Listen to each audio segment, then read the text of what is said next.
eu tinha ido visitar o Bush. O presidente dos Estados Unidos tinha pedido uma conversa. Nós fomos lá. Chegou lá, aquele homem só falava da guerra do Iraque. E só falava da guerra do Iraque, só falava da guerra do Iraque. E chegou o momento que eu falei, presidente, eu não tenho nada contra o Iraque. A minha guerra não é contra o Iraque, a minha guerra é contra a pobreza no meu país, é contra a fome no meu país.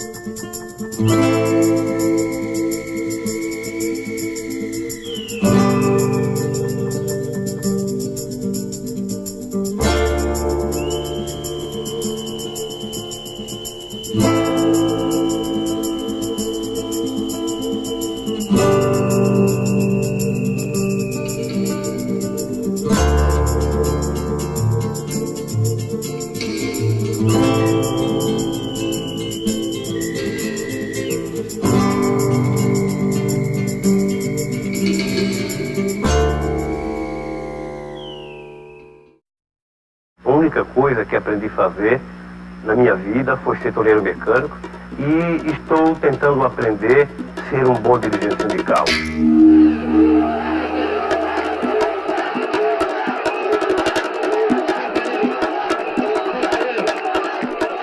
¿Qué características hay que tener para provenir de una familia muy humilde como es la suya y poder llegar a presidente? O sea, que cualquiera puede. Bueno, ¿qué es lo que tiene que tener cualquiera para poder llegar a ser presidente? Olha, eu acho que há uma evolução da consciência política de um ser humano. Eu, por exemplo, até 1978, eu odiava política, eu não gostava de política. O meu mundo se resumia ao movimento sindical, às lutas operárias. E 2 anos depois eu estava fundando um partido político, estava sendo candidato a governador e depois virei presidente da República. Eu acho que há uma coisa maravilhosa nisso, que é o fato de você despertar nas pessoas mais humildes a ideia de que ele pode chegar lá, de que ele pode ser um vencedor. E eu faço questão de dizer isso em muitas conversas com o movimento social, que não há hipótese de um ser humano desanimar porque está com um problema na vida. Eu até 1969, eu não estava nem no sindicato. Eu entrei no sindicato por acaso. Eu fui ao sindicato, cheguei no sindicato numa assembleia, eu fui convidado pelo meu irmão, e na assembleia saiu uma briga entre os comunistas, e eu não entendia nada disso, entre os comunistas e os não comunistas, e houve uma briga, quiseram bater no meu irmão, e a partir desse momento eu comecei a gostar do sindicato. E 2 anos depois eu já estava diretor do sindicato. Aí o sindicato foi a escola que eu não tive, ou seja, o sindicato me politizou, me preparou, sabe? E do sindicato veio o partido, do partido veio a candidatura, da candidatura estou eu aqui, presidente da República. Muita gente hoje brinca no sentido, questiona no sentido de dizer por que trocar o sindicato por um partido político. E eu tenho afirmado de que sindicalismo a gente faz para tentar melhorar o relacionamento capital e trabalho. E política a gente faz para transformar a sociedade.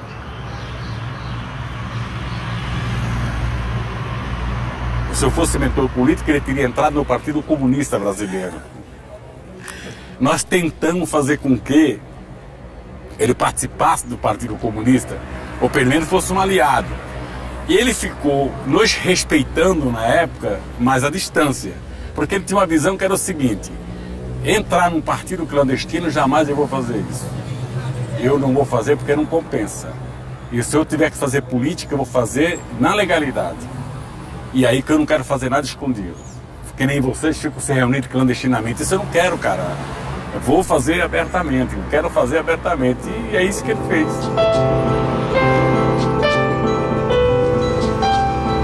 Rosa, me dá uma água, Rosa. Água? Pode ser qualquer coisa, Rosa. Uma cachaça, uma São Francisco, Rosa. Vê se você consegue me servir ainda. Todas as pessoas que você encontrava no sindicato, antes da assembleia, de qualquer coisa, você vinha para o Bar da Rosa. Por quê? Para se articular o que ia propor na Assembleia. Que era uma forma de você se organizar. Primeiro que era a ditadura militar. Segundo que o que você falasse na Assembleia, você estava sujeito à interferência do delegado do trabalho e da polícia, do DOPS e tal. As coisas mais importantes em Congresso de Trabalhadores, na minha fase, e eu acho que até hoje, as decisões nunca estão ali perante o plenário, elas estão sempre por trás, num boteco qualquer da região. O Frei Chico era dos meus irmãos o mais politizado. O Frei Chico era um homem do Partido Comunista, né? Ele era um militante do Partido Comunista, só que ninguém sabia. Ele era clandestino. E em 1968 surgiu a chance dele ser diretor do sindicato. Mas já tinha um diretor na fábrica dele. Então ele falou para a diretoria, por que não indica meu irmão Lula, que trabalha na Vilares? Aí foram me convidar. E eu tinha medo. Eu tinha medo porque naquele tempo o regime militar era muito duro aqui, né? Era Costa e Silva, se não me falha a memória, e era muita perseguição aos comunistas, aos companheiros que estavam na luta armada, e eu tinha uma preocupação porque eu estava para casar, e a minha namorada falava, eu não vou casar agora porque você vai para o sindicato e vai ser preso, você vai ser chamado de comunista, tudo. E depois, bom, nós casamos. Casamos dia 24 de maio, sabe? Eu tomei posse dia 24 de abril. Consegui convencer ela, sabe, de que não tinha nenhum problema ir para o sindicato. E aí eu fui para o sindicato. E tudo por conta do Frei Chico.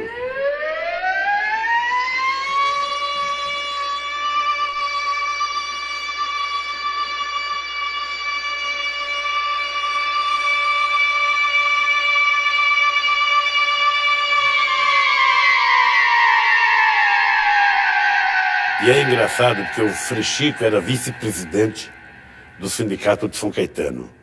E eu era presidente do Sindicato São Bernardo do Campo. Então eu brigava muito com o Frei Chico porque ele me chamava para reuniões clandestinas. E eu falava, Frei Chico, eu não vou em reunião clandestina. Porque o que você diz na reunião clandestina, eu digo na porta de fábrica. E ele, como era mais politizado do que eu, ele ficava muito nervoso e muito preocupado com os discursos que nós fazíamos na porta de fábrica. Nós éramos radicais. Nós fazíamos discurso que muita gente que estava formado ideologicamente não fazia de medo. Sabe?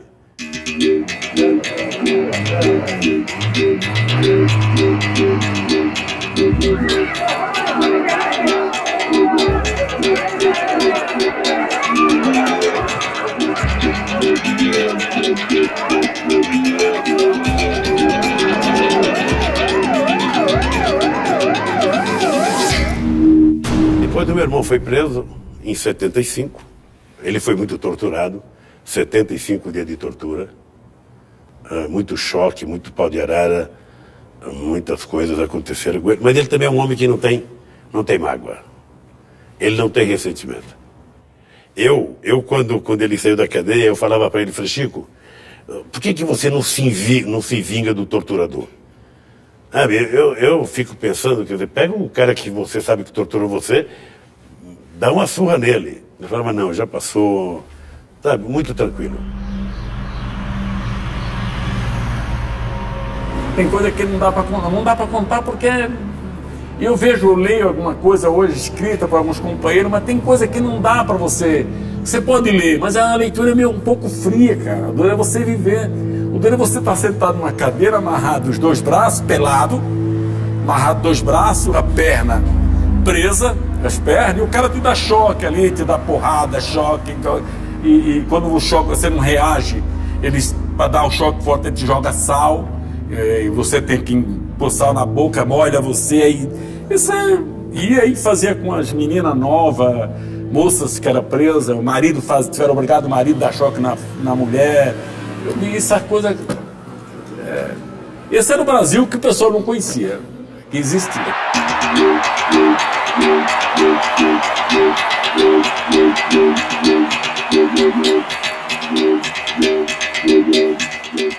Cuando falleció su madre, ¿usted estaba detenido? ¿Estaba en ese momento preso?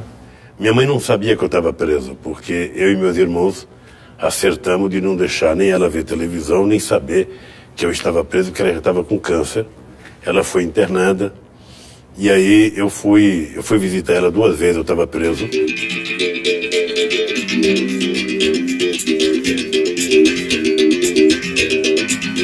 E no enterro dela, eu fui no enterro. O fato irônico do enterro é que 2 delegados me levaram ao cemitério. E quando terminou o enterro, os trabalhadores não queriam que eu voltasse preso, ou seja, não quiseram deixar eu entrar no carro da polícia e começaram a bater com pedra, com tijolo no carro.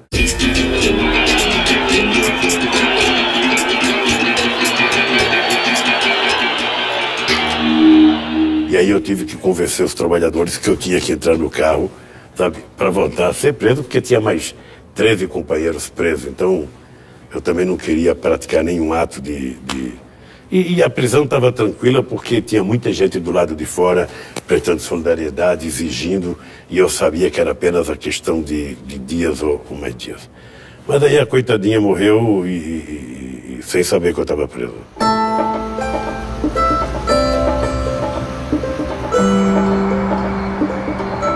Conheci o Lula, eu trabalhador na Volkswagen, ele presidente do sindicato, fazendo assembleia, né, na porta da empresa, falando da necessidade da luta, falando dos problemas, dialogando com os nossos problemas, portanto, né, e cativava, e conquistava, contagiava as pessoas, né, convencia as pessoas.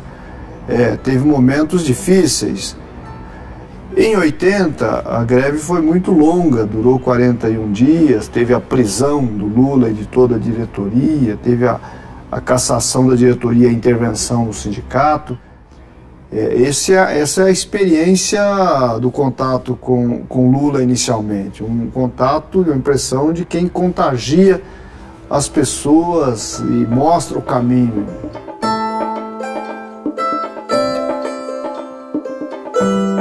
O presidente do sindicato não precisa fazer grandes assembleias. Ele convoca a diretoria, convoca o comitê e decide: vamos parar a Volkswagen, vamos parar a Mercedes, vamos parar a Ford, e as empresas param, porque os trabalhadores hoje têm muito mais consciência política do que tinha na época que eu era presidente do sindicato. Nós tínhamos aqui no Brasil um ministro do Trabalho que resolveu criar uma lei para impedir que os dirigentes sindicais fizessem greves em categorias essenciais. Bancários, trabalhadores de posto de gasolina, professores. E eu me rebelei contra essa lei e vim a Brasília, na Câmara dos Deputados, falar com os deputados que não poderia aprovar essa lei. Foi nesse instante que eu descobri que os trabalhadores não tinham representantes no Congresso Nacional. E eu voltei para São Paulo pensando, peraí, como é que eu quero que façam leis para favorecer a classe trabalhadora se nós não temos trabalhadores no Congresso Nacional? E aí, dia 15 de julho de 1978, foi muito interessante porque foi o dia que nasceu o meu filho e era o dia que eu estava na Bahia fazendo um congresso dos petroleiros, e eu então disse pela primeira vez que era preciso criar um partido dos trabalhadores para que a gente pudesse disputar o poder nesse país.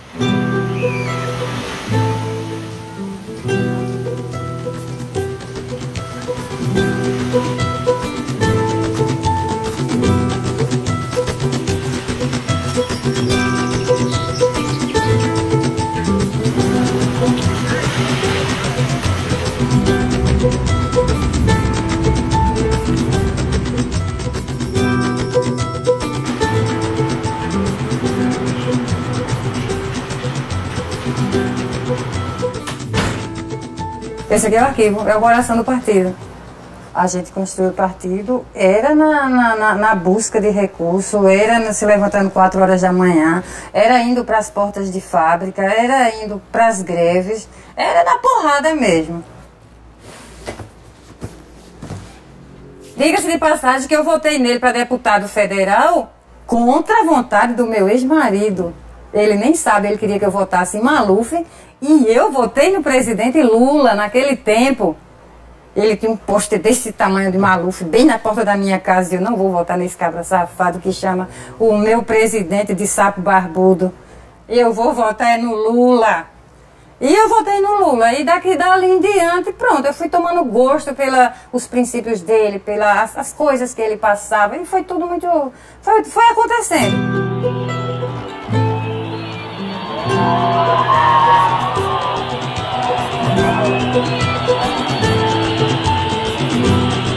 Eu, quando perdia uma eleição, chegava em casa, minha mulher falava: ô Lula, para, não dá mais, já perdeu 2, já perdeu 3. Os companheiros do PT ficavam dizendo: será que o Lula quer outra vez? Não sei das quantas, será que não seria melhor outro? Sabe, chegava na época da eleição, eu perdi as eleições em novembro, e em janeiro eu começava a viajar ao Brasil. Para quê? Para levantar a moral da minha tropa. Ou seja, estava todo mundo cabisbaixo, todo mundo triste porque tinha perdido. Eu já começava a viajar o Brasil inteiro para levantar a cabeça que nós íamos vencer. Ou seja, nós temos que ser perseverantes, nós temos que lutar, acreditar. E no meu caso, eu perdi 3 eleições, eu poderia ter desistido, ou seja, e eis que pela perseverança eu consegui chegar lá.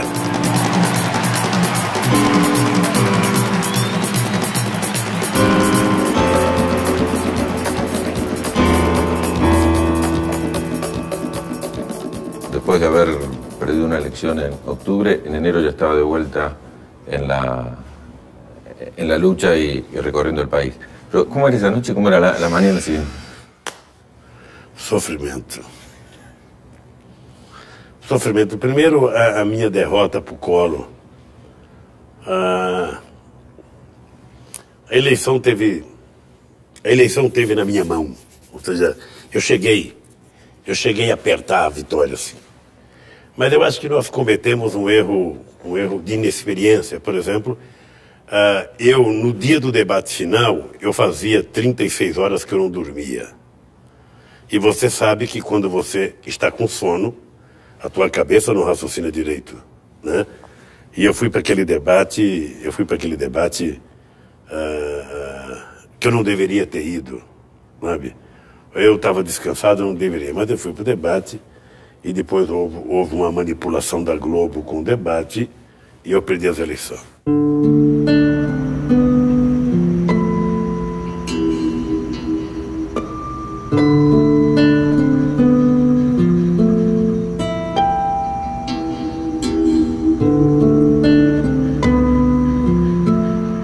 Mas você quer saber o que eu penso hoje? Eu acho que teve o dedo de Deus ali. Eu acho que nós não deveríamos ter ganho aquelas eleições. Porque nós éramos muito radicais. Se eu ganho as eleições com o discurso que eu tinha, sabe, eu não sei se eu governaria esse país 6, 7 meses, 8 meses. Porque não apenas eu e a minha turma, o meu partido, nós temos um discurso muito duro, sabe? Então hoje eu fico pensando, eu perdi 3 eleições.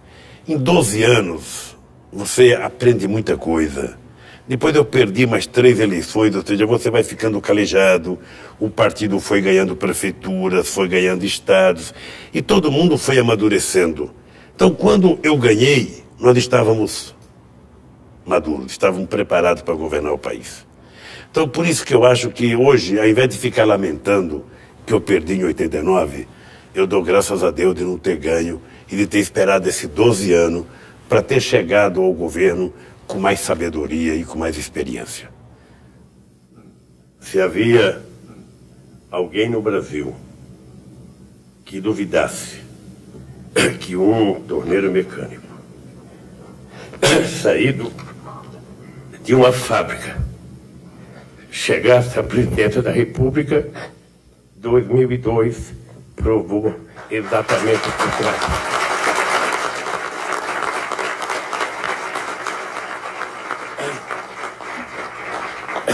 E eu, que durante tantas vezes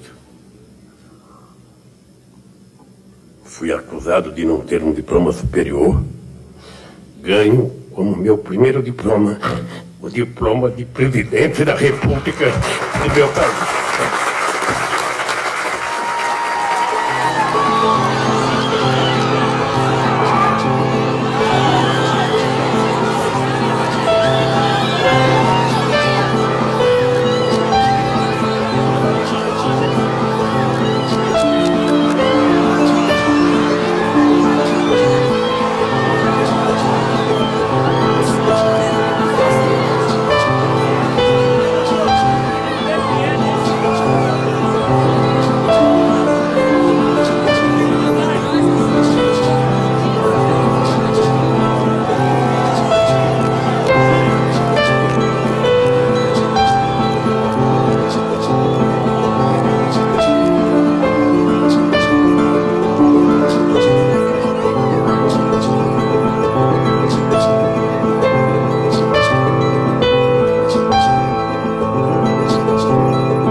Na verdade, eu soube tirar proveito das oportunidades que surgiram na minha vida.